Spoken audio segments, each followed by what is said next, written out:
Bonjour à tous, les jeudis de l'économie, Radio Rythme Bleu avec comme invité cette semaine Geoffroy Roux de Bézieux, le président du MEDEF national. Bonjour. Bonjour. Merci d'avoir accepté notre invitation. Alors vous avez été élu président du MEDEF national en juillet 2018 et vous arrivez au terme de votre mandat de 5 ans que vous ne pouvez pas renouveler puisque c'est la pratique instaurée par votre prédécesseur Pierre Gattaz.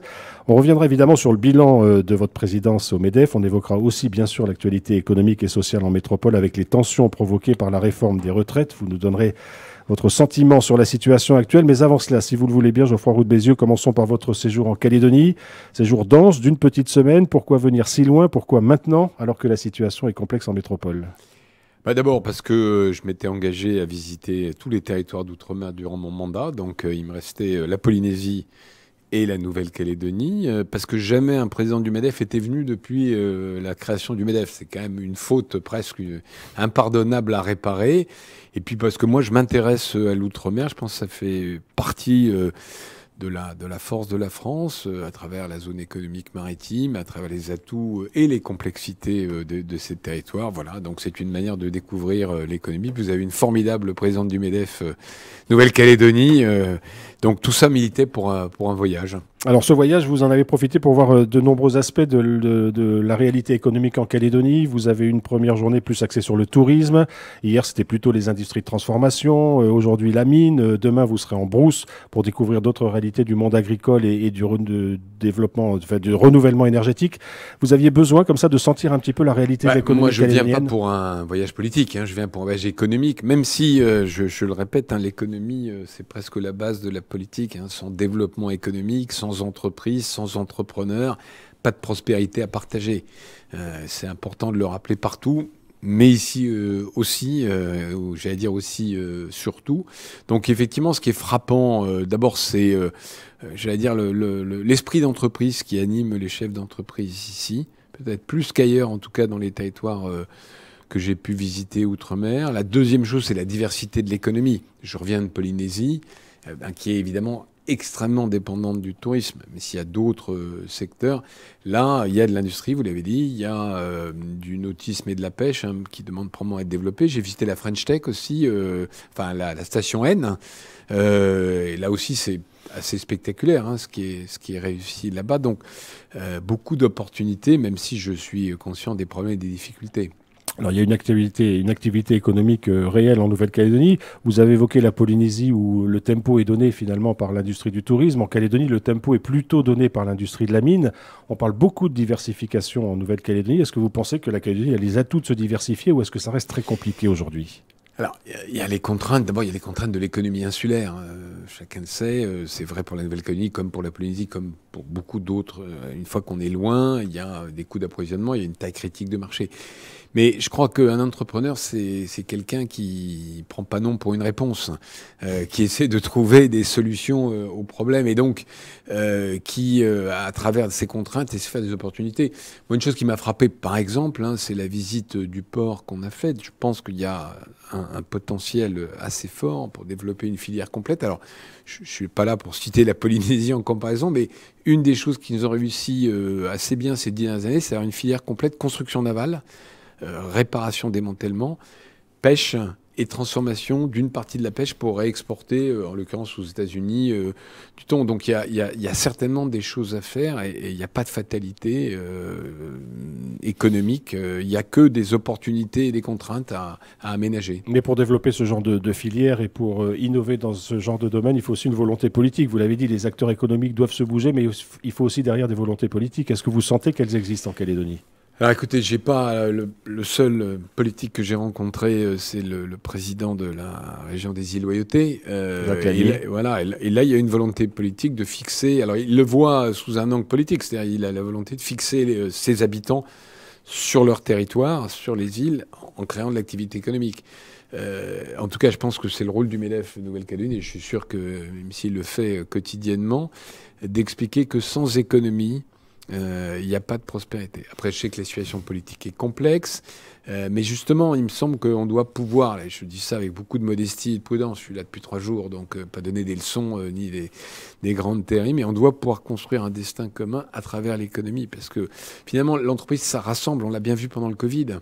au moment où tout s'arrêtait, le lieu finalement qui a permis de survivre en quelque sorte, c'est l'entreprise. Donc l'entreprise, c'est une communauté de destin. Il n'y a pas d'origine ethnique, il n'y a pas de religion, il y a un projet en commun. Alors, la Calédonie, vous le savez, est à la croisée des chemins. Vous l'avez évoqué.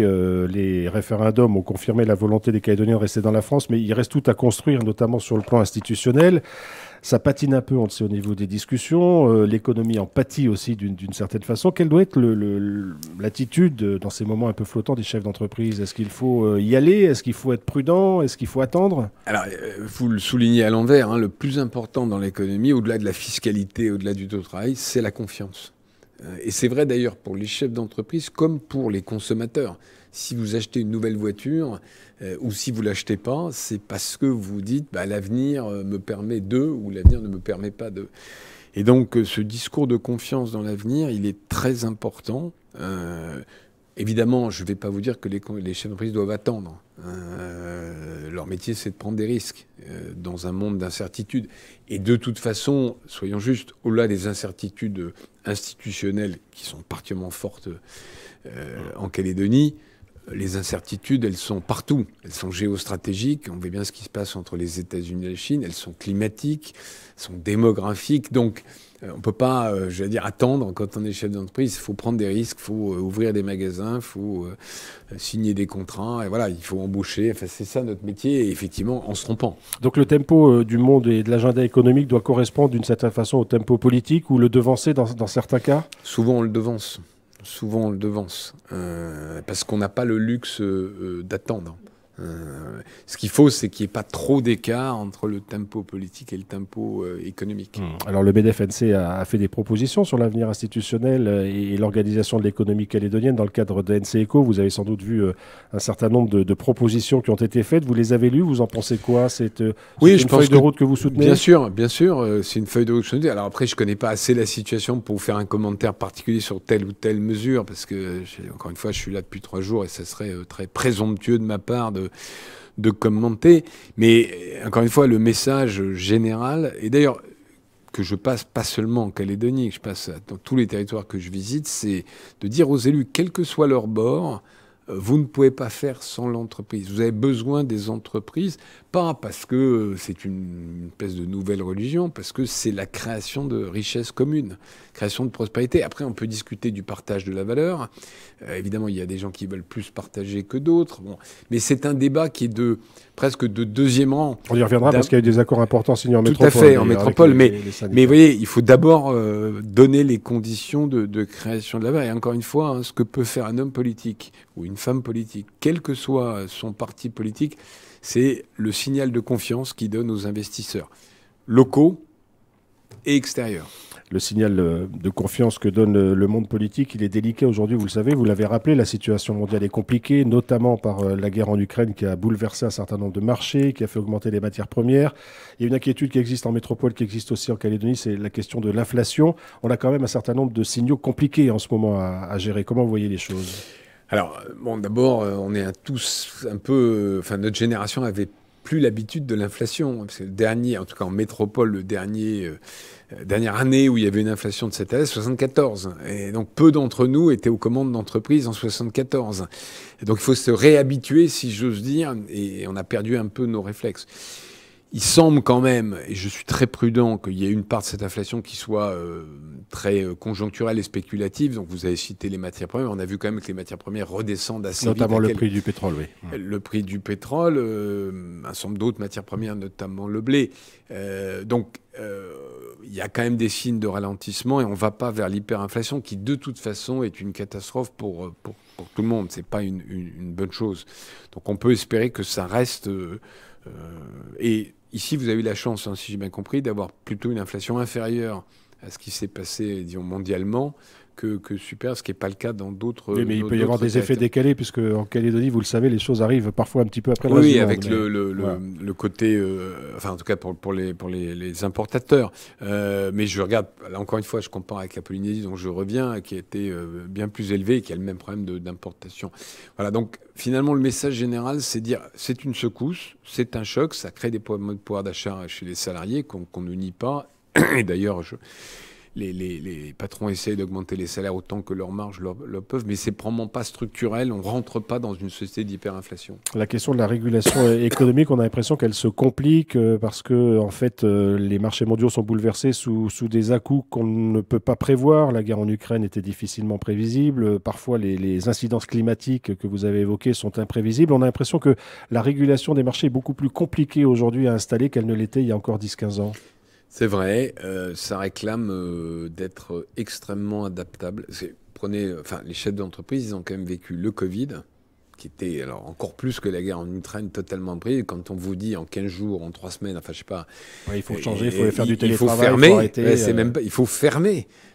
Dans les pires scénarios, il n'y a pas une entreprise qui avait ce plan-là. Mais au fond, la leçon générale pour nous, c'est l'adaptabilité, cette capacité de résilience, de se réinventer. Mimsi me racontait qu'elle a ouvert un magasin 3 semaines avant le Covid. Il fallait oser, oui. On ne peut pas faire plus difficile, et pour autant, elle est toujours là, elle en a ouvert d'autres. Donc voilà, c'est ça un entrepreneur, hein, ou une entrepreneuse au cas particulier. C'est quelqu'un qui se lève le matin en se disant, bon, il y a des difficultés, il y a des incertitudes, mais je vais les surmonter.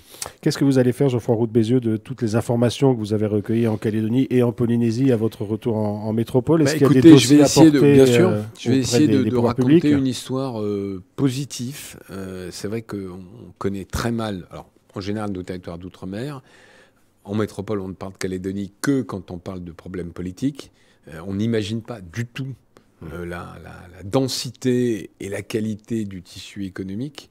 Si on a vaguement le nickel, voilà, et ça s'arrête là. Et je parle même pas de la population, je parle de mes chefs d'entreprise, de mes adhérents MEDEF métropolitains. Donc il y a, je pense, un récit à faire, enfin, au bon sens du terme. Vous voyez, une histoire à raconter, positif, ce que je m'efforce de faire sur les territoires ultramarins. En général, alors il y a des gens qui sont là pour vous défendre, mais il y a aussi des gens pour qui c'est lointain, il y a une sorte d'indifférence en quelque sorte, qu'on peut comprendre. La bonne nouvelle dans tout ce bouleversement géostratégique, enfin, si j'ose parler de bonne nouvelle, c'est que pour un chef d'entreprise du fin fond de l'Ariège, bon, les problèmes de la Chine, des États-Unis, ça paraissait très lointain. Puis jusqu'au jour où il voit sa facture d'électricité qui triple au mois de novembre 2022, et tout d'un coup, il se sent concerné par qu'est-ce qui se passe dans le Pacifique, pourquoi la Chine durcit les relations avec les États-Unis. Tout d'un coup, il y a si le contexte s'élargit. Ça devient plus proche. Chacun d'entre nous, à tort ou à raison, est toujours préoccupé par son environnement immédiat. Là, brusquement, il y a une prise de conscience, en tout cas dans le monde économique, dans le monde des décideurs. Alors, un récit positif à faire sur la Nouvelle-Calédonie et le Pacifique en général, mais peut-être aussi des passerelles à créer entre les entrepreneurs de métropole et la réalité économique locale? Bien sûr, je pense qu'il y a certainement plus de flux. En même temps, alors ça va peut-être vous paraître paradoxal que je dise ça entre les MEDEF, je pense qu'il faut aussi probablement plus créer de passerelles avec les voisins du Pacifique. Alors je sais que c'est compliqué. Il y a déjà des tentatives. Voilà, les droits de douane sont compliqués. Il y a des gens qui le font. J'en ai rencontré certains. Et je pense que ça aussi contribue à certaine manière la prospérité économique avec les voisins les plus proches. Alors Geoffroy Roux de Bézieux, si vous le voulez bien, venons-en à l'actualité en métropole. Vous avez été toujours favorable à une réforme des retraites. Vous l'avez dit peu de temps avoir pris vos fonctions à la tête du MEDEF. Ça passait, vous l'aviez dit à l'époque, soit par une augmentation des cotisations, soit par un recul de l'âge légal de départ à la retraite, ce qui a été choisi par le gouvernement. Vous avez soutenu cette réforme du gouvernement Borne. Vous n'avez pas de regrets aujourd'hui ? Non. Je crois que la réalité, dans un régime par répartition avec la démographie qui est la nôtre, qui est d'ailleurs, je pense, pas très très éloignée, un peu en dessous de celle de la Calédonie, c'est qu'il faut travailler plus longtemps. Ça serait un énorme problème si on avait un problème d'espérance de vie. Je le signale quand même, on ne l'a pas assez dit. Alors c'est une réforme très compliquée à expliquer. Mais aux États-Unis, par exemple, vous le savez, l'espérance de vie baisse. Donc si vous retardez l'âge de la retraite et que l'espérance de vie, c'est-à-dire qu'on va passer moins de temps à la retraite. Chez nous, en métropole, c'est pas le cas. la durée à la retraite continue à augmenter, et tant mieux. Je veux dire, il n'y a pas que des mauvaises nouvelles dans cette affaire-là, si vous voulez. Ça veut dire que les gens vivent plus vieux, en bonne santé, et que donc ils vont profiter de leur retraite. Et donc, prendre une partie de cette espérance de vie pour travailler plus, créer plus de richesses, et donc financer... Parce que la réforme va financer le régime de retraite, mais va aussi contribuer globalement à toutes les cotisations et les impôts. À un moment, nous, on avait poussé une idée, mais qui était peut-être trop complexe, de lier l'âge à l'espérance de vie comme les Suédois l'ont fait. C'est-à-dire de ne pas se focaliser, vous voyez, sur un âge symbole, qui on est pour ou on est contre, mais de dire à chaque fois qu'il y a 6 mois de plus de l'espérance de vie, on fait varier le départ. Voilà. Il fallait un point de départ. Donc non, pas de regret. Et je vais même vous dire, je pense que dans 5, 6, 7 ans, si on continue à avoir la démographie qu'on a d'un côté et l'espérance de vie, il faudra probablement en refaire une autre. Alors pour autant, cette réforme des retraites, on le voit, a créé des fortes tensions sociales. Est-ce que c'était la bonne méthode finalement? Il y a eu l'emploi du 49.3, on a même découvert le 47.1 à un moment. Est-ce qu'il aurait fallu faire les choses autrement? Est-ce que c'était possible ou est-ce qu'il y avait besoin de passer en force comme ça a été le cas? Parce qu'on peut considérer que c'est toujours facile de refaire le film. Ce qui est sûr, c'est que la pédagogie n'a pas été très bien faite, on a mal expliqué un certain nombre de choses. Par exemple, sur le fait que les pensions des femmes étaient inférieures à celles des hommes, parce que les carrières sont interrompues. Donc, on disait, ah oui, mais c'est la réforme qui fait ça. Non, c'est la réforme, elle améliore les choses sur une situation qui était extrêmement négative. Mais ça a été mal expliqué. Après, on peut toujours refaire le film. Mais vous savez, bon, je pense que vos auditeurs, ils écoutent la radio, ils voient les chaînes d'infos continues. J'ai l'impression que le pays, la métropole est à feu et à sang. Moi, je peux vous dire que dans les entreprises, ça bosse. Le niveau de conflictualité de grève, alors que les sujets des salaires étaient tendus, dans le privé, je parle bien du privé, donc mes adhérents, je ne parle pas des services publics, est très bas. Et quand moi je vais me promener dans les territoires, non pas ultramarins, mais de métropole, dans les entreprises, les salariés ne me parlent pas de la retraite, ils me parlent de salaire. Mais est-ce que ça veut dire que le dialogue social fonctionne finalement dans les entreprises et ne fonctionne plus entre les organisations syndicales et l'exécutif? Écoutez, en tout cas, il fonctionne dans les entreprises. Alors, vous me citerez toujours, il y a toujours des exceptions. Plus ou moins bien, oui. Parce que, oui, mais parce que c'est des organisations humaines et qu'il y a toujours des patrons qui se comportent mal, des syndicalistes qui se comportent mal. C'est par nature statistique le cas. Mais globalement, en très très grande majorité, les négociations annuelles de salaire se sont bien passées. Et pourtant, c'était difficile pour les raisons qu'on a évoquées plus tôt, d'inflation. Donc, oui, je pense que le dialogue social fonctionne plutôt bien entre les organisations patronales et syndicales. On n'est pas d'accord sur tout. On n'aurait pas été d'accord sur la retraite, par exemple. Par contre, vous l'avez cité tout à l'heure, on a signé un accord assez innovant sur le partage de la valeur. On en a signé d'autres. Donc, on est capable de discuter. Pas sur tout, mais on est capable de discuter. Mais est-ce qu'il aurait fallu justement que sur cette réforme des retraites, même s'il y avait des positions qui étaient assez radicalement opposées, on n'aurait pas pu avancer d'abord par le dialogue social avant que le texte arrive? Objectivement, je ne pense pas, parce que les syndicats, la CFDT en tête, voulaient ne pas toucher à l'âge de départ et donc voulaient augmenter les cotisations. D'ailleurs, la CFDT aussi. Oui, la CFDT, la CGT aussi. Non, mais la CGT, j'allais dire, on s'y attendait. Oui, c'est moins surprenant. C'est moins surprenant. Non, et d'ailleurs, au passage, quand même, les cotisations retraite sont payées à 60% par l'employeur, mais à 40% par le salarié. Donc, augmenter les cotisations, c'est baisser le pouvoir d'achat. Et ça, on l'a peut-être pas assez dit ou mis en valeur. Donc non, on ne serait pas d'accord. Mais pour vous répondre d'une autre manière, on va être amené à négocier sur les retraites complémentaires qu'on gère. Et là, le point de départ étant que la réforme a été votée, on sera obligé de... Enfin, on sera obligé, oui, on est obligé de rien, mais j'espère qu'on trouvera une solution intelligente pour les retraites complémentaires. Alors Geoffroy Roux de Bézieux, même si le dialogue social fonctionne en entreprise, il y a cette crise de confiance, on peut le dire, entre les syndicats et même une partie de la population avec l'exécutif. Est-ce que ça vous inquiète? On a l'impression quand même s'il n'y a pas de guerre civile, qu'il y a une espèce d'impasse aujourd'hui dont on ne sait pas vraiment vers quoi elle va conduire. Oui, alors j'ai une analyse un peu différente. Je ne dis pas que le Parlement est très compliqué, mais encore une fois, qu'il y a les casserolades, etc. Mais je pense que ça ne reflète pas l'état du pays.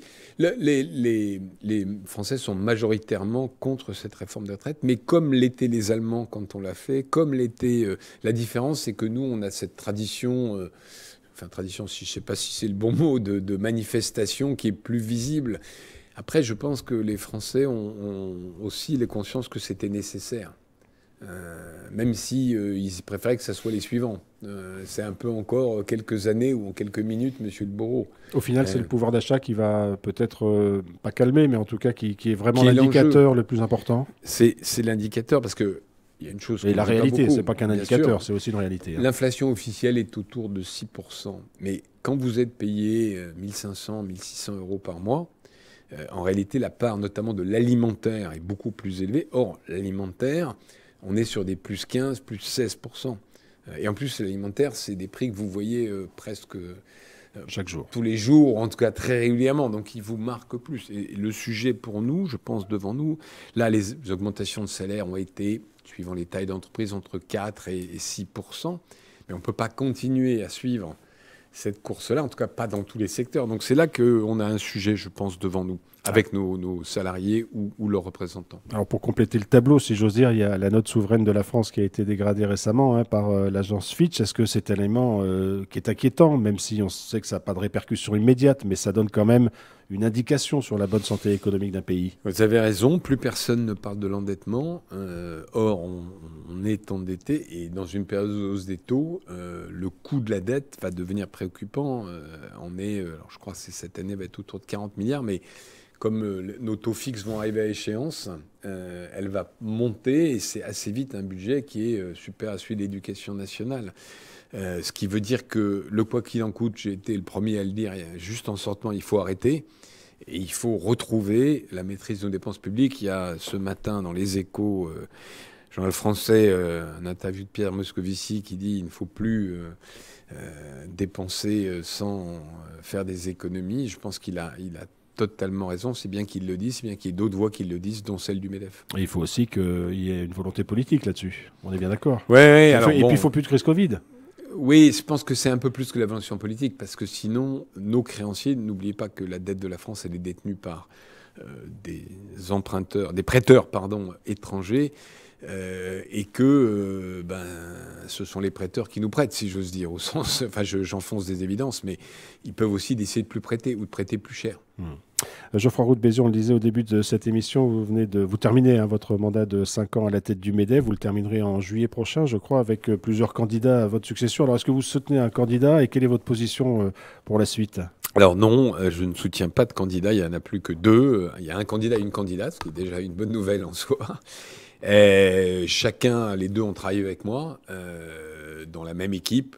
Et donc, c'est plus une affaire de personnalité que de ligne politique. Je pense que la ligne que j'ai essayé de mettre en place, qui est une ligne d'un MEDEF qui essaye d'être constructive, de faire des propositions, mais aussi de combattre les mauvaises initiatives et qui s'est relativement ouvert à la société, ouvert au dialogue social. On a quand même renoué avec les syndicats et signé plusieurs accords, c'est la ligne qui me succédera, enfin qui sera celle de mon successeur ou de ma successeuse, et je m'en réjouis. Voilà. Vous avez bougé beaucoup de choses en 5 ans quand même, transformer les universités pas d'essai, assez, entre autres, il y a des choses. Vous dressez un bilan positif, vous avez des regrets. D'abord, c'est pas moi qui vais dresser mon propre bilan. Je pourrais me tresser des lauriers, mais j'ai sûrement des regrets et des choses qu'on n'a pas pu faire. Ce qui est vrai, c'est que mon mandat a été marqué quand même par 2 crises, notamment celle du Covid. Être président du MEDEF, ou d'ailleurs n'importe quelle organisation professionnelle, ou même chef d'entreprise pendant le Covid, c'est très particulier parce que vous venez au gouvernement pour lui dire comment dépenser plus d'argent. Mais c'était la bonne manière de sauver les entreprises. Après, le moment venu, les uns et les autres feront leur bilan. Et la suite pour vous, c'est retour en entreprise. Retour en entreprise. Vous savez, les chefs d'entreprise du MEDEF, c'est tous des bénévoles. Ils quittent leur entreprise, enfin, ils quittent en partie. Alors pour certains mois, c'était quasiment du plein temps. Je pense que la présidente du MEDEF Nouvelle-Calédonie ne doit pas être très loin non plus. Les uns les autres, même les membres du bureau, les mandataires, c'est évidemment du temps donné à la collectivité, à l'engagement, comme on peut le faire d'ailleurs dans le monde associatif ou dans le monde politique. Et c'est très bien, il ne faut pas que ça soit un métier. En tout cas, ce n'est pas notre cas. Geoffroy Roux de Bézieux, président du MEDEF national, merci beaucoup d'avoir été l'invité de ces Jeudis de l'économie.